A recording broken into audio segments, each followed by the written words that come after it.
L'oreille, c'est ça l'organe de sens. Vous savez que les organes de sens, ce sont les organes de sens qui nous mettent en contact avec le monde physique, le monde des humains, le cosmos, le monde. Si tu n'as plus d'organes de sens, si tu ne sais plus sentir, parfois on vient, on te touche comme ça, tu ne sens plus. Même la douleur, tu ne sens plus, tu es en coma. Tu n'es plus en contact avec nous.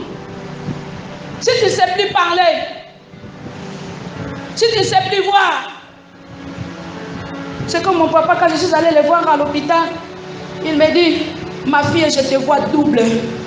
Je ne vois plus bien. Je te vois double. Et quand mon papa m'avait dit ça, j'ai commencé à dire, oh là là là là, c'est la fin. La diplopie, c'est la fin. Vous savez, lorsqu'une personne ne peut plus parler, ça nous inquiète, n'est-ce pas? Vous pouvez l'appeler, il n'entend plus. Ça nous inquiète. Les organes de sens. Et Satan savait ça. Il savait seulement, si j'ai vu ces gens ici en erreur, et que ces gens choisissent le mal, au lieu de choisir le bien, ils ne vont plus entendre leur Dieu comme auparavant. Dieu va les appeler, ils ne vont plus entendre. Alléluia. Les maladies spirituelles de l'oreille. C'est très compliqué. Bien aimé, lorsque j'ai lu ça, j'ai trouvé que c'est vraiment difficile. Hein? Parlons un peu de l'anatomie pour que nous puissions comprendre. Parce que ce que nous voyons dans l'anatomie, ça se passe dans le monde spirituel. Il y a l'oreille spirituelle aussi. L'anatomie de l'oreille, vous savez que l'oreille c'est un appareil physique. Un appareil physique. Alléluia. C'est pourquoi nous l'étudions en médecine. C'est un organe, un appareil, c'est l'appareil de l'audition. C'est divisé en 3 parties. Vous avez l'oreille externe. L'oreille externe, c'est le pavillon ici. Le pavillon et les conduits auditifs externes. Parfois, quand on se gratte là, c'est le conduit auditif. Quand je suis en train de vous parler ici, c'est le pavillon qui collecte les sons. Et les sons pénètrent dans le conduit auditif externe. Au niveau de l'oreille externe, il peut y avoir aussi des obstacles pour que tu ne puisses pas bien entendre. Tu ne puisses pas écouter. Si on vous coupe le pavillon de l'oreille, on vous coupe ça ici, vous n'allez plus bien entendre. Parce que ça, ce qui collecte là, ça ne va plus collecter le son. Alléluia. Si aussi on vous bouche ici, quand on dit le bouchon Mickey là, hein? L'oreille est bouchée, je sens le bourdonnement de l'oreille est bouchée, il y a quelque chose qui a bouché. Tu ne vas plus non plus bien entendre. Alléluia. Ça c'est l'oreille externe. Mais nous avons aussi une deuxième partie qu'on appelle l'oreille moyenne. L'oreille moyenne, c'est le tympan. Dis avec moi tympan. Je peux vous rassurer qu'il existe un tympan spirituel. Et vous allez voir pourquoi. Parfois, vous êtes en train de prêcher, vous enseignez les gens, mais les gens n'entendent pas. Les gens ne changent pas leur vie. Les gens n'ont jamais changé leur mode de vie. Ils sont toujours les mêmes. Même si il a un sacerdoce, même si il a l'école pastorale, mais il se comporte toujours comme un païen. Est-ce que son tympan fonctionne normalement? Tympan, c'est une petite membrane qui est là. Comme je suis en train de parler là. Hein? Les sons, ça entre là, ça tape sur le tympan. Et ça communique les sons. Nous avons dans l'oreille moyenne, il y a le tympan, mais nous avons aussi le marteau. Il y a un marteau là-bas. Ah, moi j'aime la parole de Dieu qui dit que la parole de Dieu c'est un marteau. Oui, ça doit être un marteau. Voilà pourquoi c'est l'université de Dieu. On n'a pas peur de citer le péché par son nom. Parce que c'est en citant ça que ça va pénétrer. S'il n'y a pas de marteau, la parole de Dieu ne va pas pénétrer. Et l'homme ne va pas changer. Et l'homme, si l'homme ne change pas, il n'ira pas au ciel. Nous voulons aller au ciel. Alléluia. Il dit avec moi, je dois aller au ciel. Il y a, nous avons les marteaux, nous avons l'enclume, et puis nous avons les triers. Je vous assure, c'est compliqué, mais c'est aussi formidable. Quand tu vois, ce sont des petits os. Hein? Quand tu le vois là, le marteau est vraiment, et ça a forme comme un marteau. On n'a pas de trier. Ça c'est l'oreille moyenne. Maintenant l'oreille interne, c'est là où vous trouvez qu'il y a même des nerfs.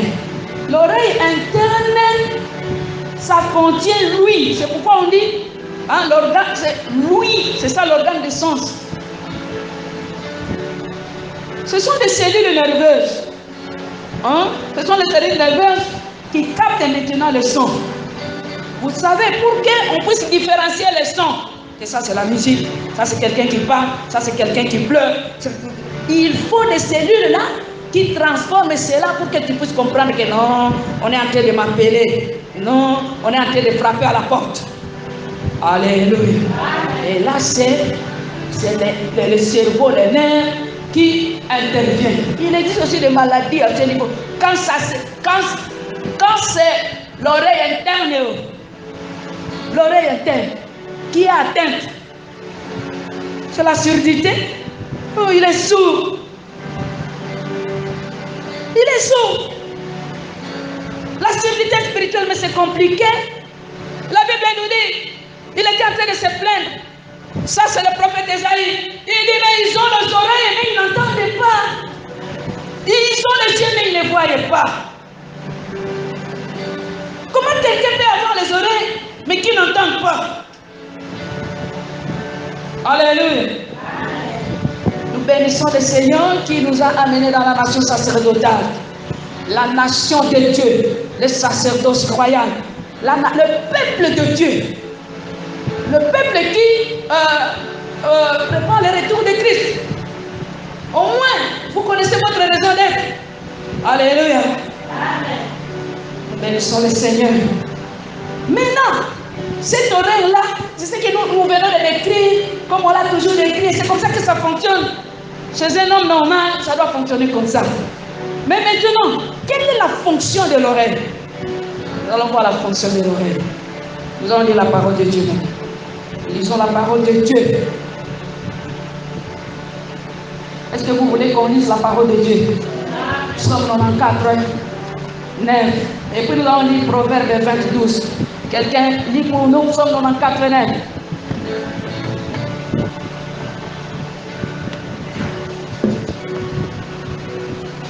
Psaume 94, 9.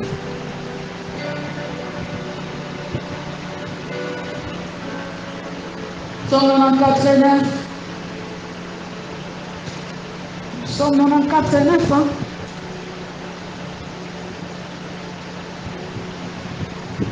Psaume 94, 9. Les regards insensés, gens bornés, garez-vous du bon sens. Ok. Je crois que nous avons, c'est toujours la même chose. Mais chez moi, il est écrit, celui qui a planté l'oreille, n'entendrait-il pas? Celui qui a formé l'œil, ne verra-t-il pas? Celui qui a planté l'oreille, n'entendrait-il pas? Ah, la première fonction de l'oreille, c'est en... Dieu a formé l'oreille pour que nous puissions en... Lisons encore dans Proverbe. Proverbe chapitre 20, verset 12. Proverbe chapitre 20, verset 12. Proverbe 20, verset 12. Proverbe chapitre 20, Verset 12. L'Éternel nous a donné des oreilles pour entendre et aussi les yeux pour voir. L'Éternel nous a donné les oreilles pour entendre. Chez moi, il est écrit l'oreille qui entend et l'œil qui voit. C'est l'Éternel qui les a fait l'un et l'autre. Bien-aimé, l'oreille qui fait quoi? Qui entend. Ça fait partie de la création de Dieu. Dieu n'a pas créé un sourd. Il n'a pas créé un sourd. Comme nous allons voir la surdité de l'oreille. Dieu a créé lui destiné à entendre. C'est le sens qui perçoit les sons. La première fonction de l'oreille, c'est entendre. Une personne qui n'entend pas, il n'accomplit pas la fonction de l'oreille de Dieu.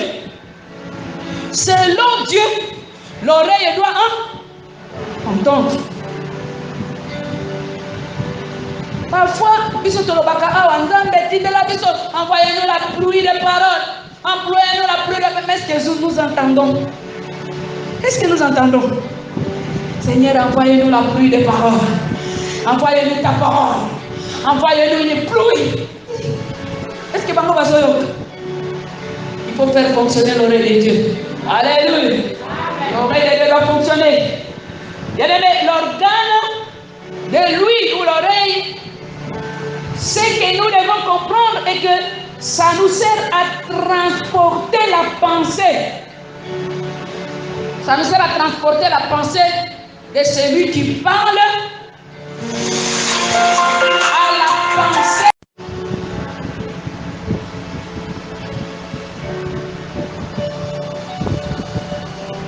Alléluia. Dans la parole ou dans l'adresse, dans une parole, que ce soit un discours, que ce soit l'homélie, que ce soit l'enseignement, que ce soit la parole ou l'enseignement à l'école ou à l'université, bien-aimé, chaque parole contient une pensée. La pensée de celui qui parle.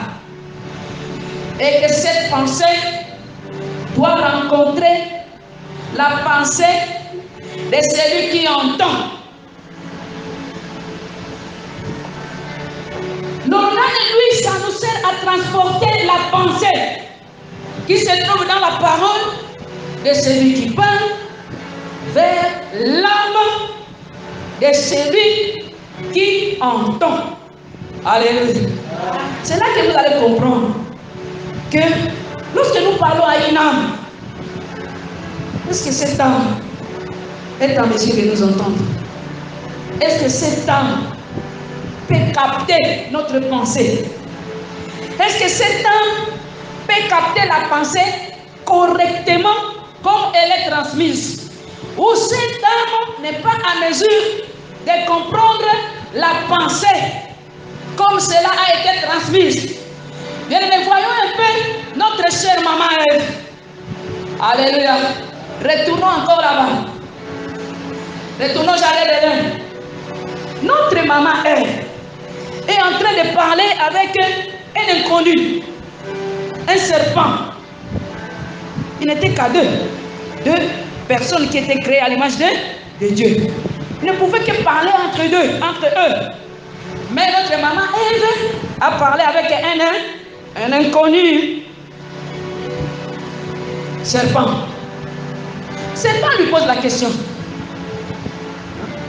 Dieu vous a-t-il réellement dit de ne pas manger de tous les arbres du jardin? Est-ce que vous voyez comment le serpent est en train de poser la question à la femme? Quelle est la pensée du serpent en parlant ainsi? Parce que Dieu n'a pas dit ça. Et puis, pourquoi ajouter réellement? Là, je n'entre pas. Mais j'entre surtout en ce qui concerne la réponse de notre maman Ève. Alléluia. Est-ce que je parle au serviteur de Dieu ici? Est-ce que je suis en train de vous parler? Nous sommes en train de prêcher, les gens, nous devons savoir qu'est-ce que nous prêchons. Mais maman Ève, elle répond. Allons là-bas. Comment elle a répondu? Qui connaît comment elle a répondu? Genèse chapitre combien? Ok. Genèse chapitre 3.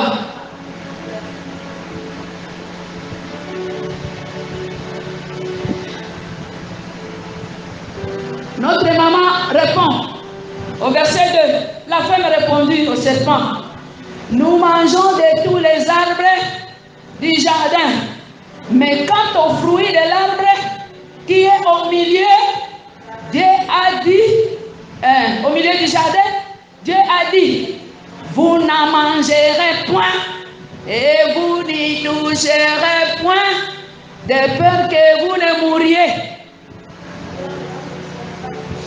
On s'arrête d'abord là-bas. Quelle réponse? De peur que vous ne mouriez. Ok, nous allons au chapitre 2, Genèse. Parce que c'est là que Dieu lui-même a parlé.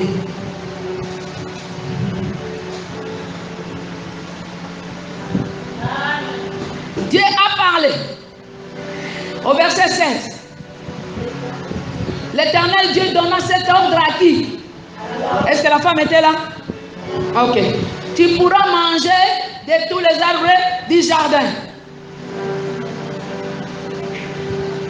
L'Éternel, mais tu ne mangeras pas de l'arbre de la connaissance du bien et du mal, car les jours où tu en mangeras, tu mourras. Tu vois ce que Dieu a dit? Est-ce que ce que notre maman Ève a rapporté, est-ce qu'elle a compris ce que Dieu a dit? Nous venons tous de dire ce qu'elle était en train de dire au serpent. Elle dit au serpent ceci.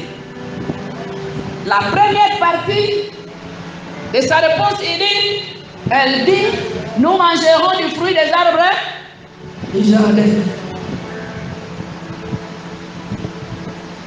Elle a omis tout. Hein? Elle a omis tout. Voilà. Nous allons voir les maladies spirituelles de l'oreille qui vous n'entendrez pas les choses essentielles, mais vous entendrez les choses superficielles. Dieu peut vous parler, mais vous n'allez pas capter ce qui est essentiel de ce que Dieu vous a dit. Mais vous allez seulement comprendre le superflu. Bien-aimé,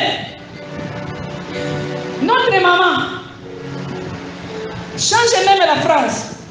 Alléluia.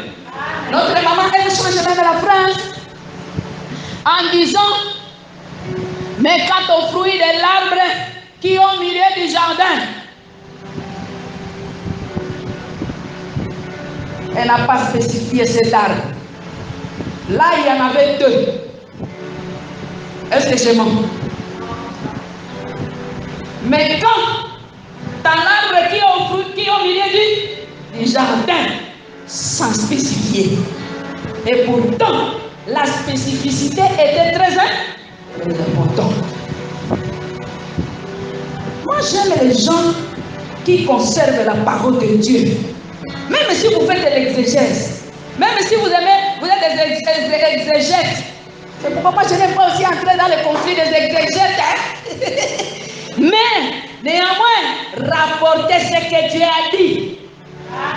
Les maladies de l'oreille, même dans l'interprétation de la parole de Dieu, est-ce que nous pouvons acclamer le Seigneur? Il ne faut pas très mal interpréter la parole de Dieu parce que c'est une maladie spirituelle de l'oreille.